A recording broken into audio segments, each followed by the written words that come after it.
nous parle de la gloire de Dieu, nous comprenons que la gloire de Dieu, elle se mérite aussi, bien aimé. La gloire de Dieu se mérite aussi. Le mot gloire est un terme plus certainement dans le monde chrétien. Toutefois, c'est un mot que les gens utilisent parfois, bien aimé. Mais nous pourrons le définir d'une manière très précise. Ce qu'on entend par la gloire. Qu'est-ce qu'on entend par la gloire? C'est quoi quand on dit la gloire? La Bible dit que Moïse était plein de la gloire de Dieu. La gloire de Dieu rayonnait partout chez lui. Est-ce que Moïse est resté chez lui? Est-ce que Moïse ne cherchait pas la face de Dieu? Est-ce que la gloire de Dieu est venue sur Moïse comme ça, bien-aimé? C'est en présence de Dieu qu'il y avait la gloire de Moïse. C'est dans sa présence qu'il y a la gloire, que la gloire de Dieu descend. Et la gloire de Dieu, quand ça arrive dans la vie d'un homme, la gloire de Dieu vient élever un homme à un niveau trop élevé. La gloire de Dieu élève à un niveau très élevé. Mais souvenez-vous que quand Salomon était en train de prier Dieu, il a demandé la sagesse à Dieu pour pouvoir conduire le peuple de Dieu. Mais Dieu a dit que parce que tu ne m'as rien demandé, à cause de ça, je te rendrai riche. C'était la gloire de Dieu, bien aimé.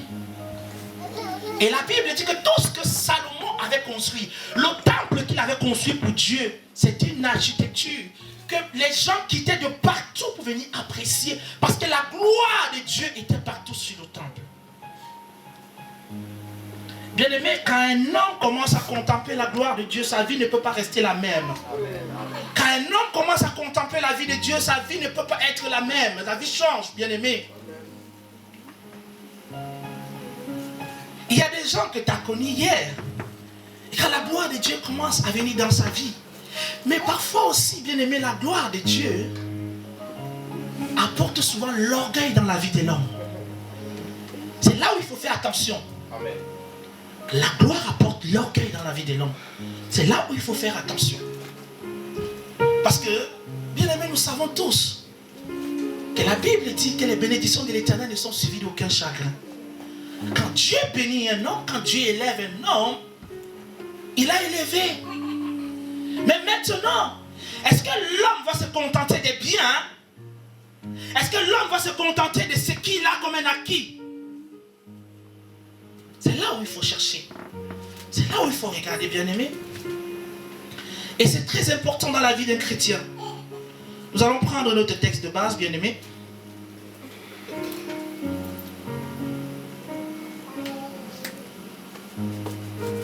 Nous allons prendre 1 Chronique, autant pour moi. 1 Chronique, chapitre 29, verset 11.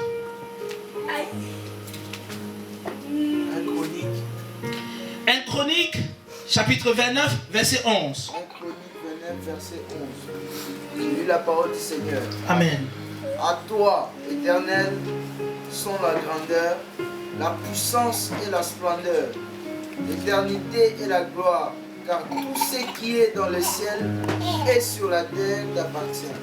À toi, Éternel, sont les règnes et l'autorité suprême. Amen. Amen.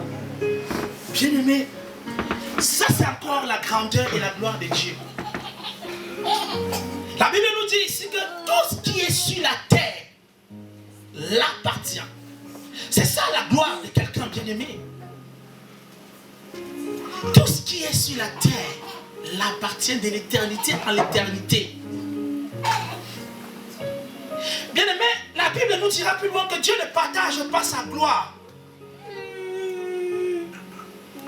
Tu ne peux pas suivre Dieu et suivre autre chose. Parce que quand Dieu veut agir dans la vie d'un homme, il veut qu'on sache que c'est lui qui l'a fait. C'est pour cela qu'il dira qu'il ne partage pas sa gloire. Bien aimé, parce qu'à un moment donné, si tu commences à mélanger la gloire de Dieu avec autre chose, je ne sais quoi, tu ne sauras pas si c'est Dieu qui l'a fait ou c'est l'homme qui l'a fait.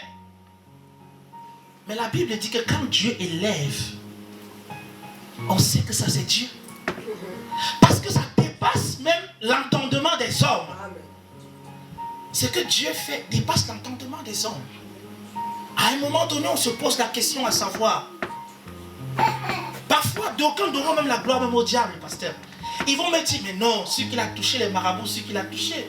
Mais non, parce que à un moment donné de notre vie, bien-aimés, quand nous cherchons Dieu en esprit et en vérité, il est impossible que la gloire de Dieu ne soit pas sur nous. Il est impossible, bien-aimés.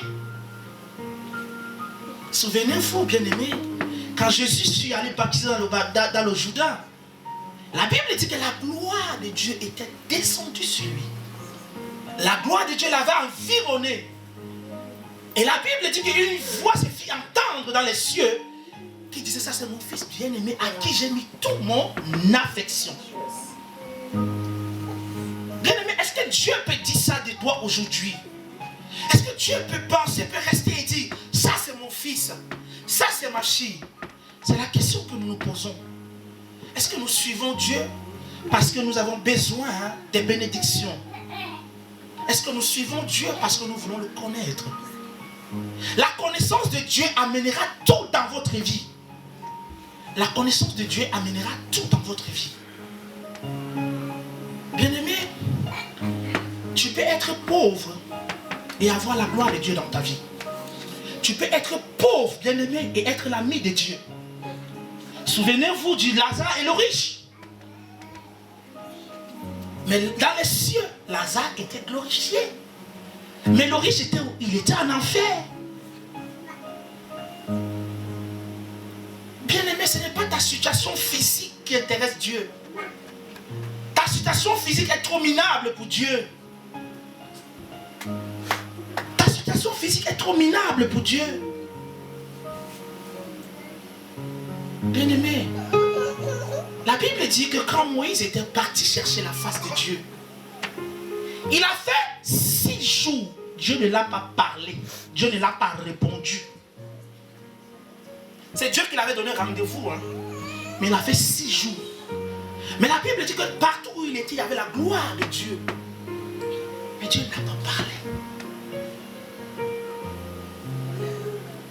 Dieu ne l'a pas parlé. Parfois tu cries. Tu pleures. Tu te dis, oh Dieu, je me suis souvent posé cette question. Est-ce qu'il m'entend même? Est-ce qu'il m'écoute? Est-ce qu'il connaît même ce que je vis? Est-ce qu'il voit? Bien-aimé, il reste silencieux. Dieu nous a donné une capacité en tant que des hommes de supporter certaines choses. Mon fardeau ne peut ne pas être ton fardeau. C'est pour cela parfois nous pouvons être dans l'église bien-aimée. Il y a celui-là qui porte le fardeau de l'église. Il y a celui-là qui est seulement là pour chanter seulement. Parce que Dieu donne le fardeau à tout et chacun. S'il te donne le fardeau de l'autre, tu ne pourras pas. Parce qu'il connaît la capacité de chacun d'entre nous. Et il manifeste sa gloire sur nous en fonction de ce qu'il nous a donné. Souvenez-vous, bien-aimés, Moïse, ce que Dieu l'avait donné comme fardeau, c'est pour cela, bien-aimé, qu'il était impossible qu'il ne voie pas la gloire de Dieu. Parce qu'il avait une situation qui était très lourde, bien-aimé. Il est impossible qu'il ne voie pas la gloire de Dieu, bien-aimé. Mais ici, bien-aimé, quand la Bible nous parle de la gloire, parfois la Bible nous parle d'une lumière qui rayonne. D'une lumière qui rayonne. Mais justement, personne n'a jamais dit qu'il a vu Dieu. Parce qu'il est impossible de voir Dieu. La Bible dit que dans sa gloire et sa splendeur, nul ne peut le voir et vivre. Personne. Ézéchiel a parlé de la gloire de Dieu, mais dans le songe. Moïse, quand il parle de la gloire de Dieu ici, c'est comme si c'était une silhouette qu'il avait vu passer. Parce qu'il est impossible, bien-aimé. Il est impossible. Le Dieu que nous servons, bien-aimé, et c'est pas, je ne sais pas à quel niveau, parfois je me pose la question, comment nous le prenons? La Bible nous dit que la terre et le ciel ne peuvent pas le contenir. Ils ne peuvent pas contenir Dieu. Si la terre et le ciel ne peuvent pas le contenir, bien-aimé, imagine sa gloire descendre sur un homme. Je crois qu'il va se calciner. Je crois que tu vas te calciner. Tu ne pourras pas supporter sa gloire. Personne, bien-aimé. Tu vas voir dans la Bible, chaque fois où la gloire de Dieu se manifestait dans la vie d'un homme, l'homme tombe le visage contre le sol. Parce qu'il est impossible de résister devant sa gloire. Et il en est ainsi pour notre vie. Quand la gloire de Dieu commence à se manifester dans notre vie. C'est ça le véritable problème. Est-ce que nous restons toujours dans cette gloire ou nous nous glorifions dans cette gloire? Parce que bien aimé, rester dans la gloire de Dieu et se glorifier, c'est autre chose, bien aimé. Vous voyez dans la Bible, bien aimé, Abraham ne s'est point glorifié. Il a rendu toute la gloire à Dieu. Jésus qui était la parole, qui s'est fait chair, ne s'est pas glorifié, mais il a glorifié le Père. Nul ne s'est glorifié. Personne ne s'est glorifié. Toute la gloire est allée au Père. C'est pour cela que nous devons faire attention, bien-aimés. Dieu peut puissamment t'utiliser, mais ne te glorifie pas. La gloire appartient à lui seul. Lui seul, la gloire appartient. Et nous devons le savoir. C'est très important. Est-ce que quelqu'un peut nous prendre 1 Timothée chapitre 6, du verset 15 à 16?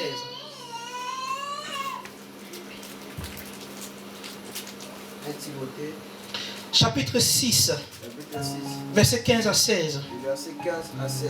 Lis la parole du Seigneur. Amen. Cette apparition, les bienheureux et saint souverain, le roi des rois et le Seigneur des seigneurs, les révélera au moment voulu. Verset 16.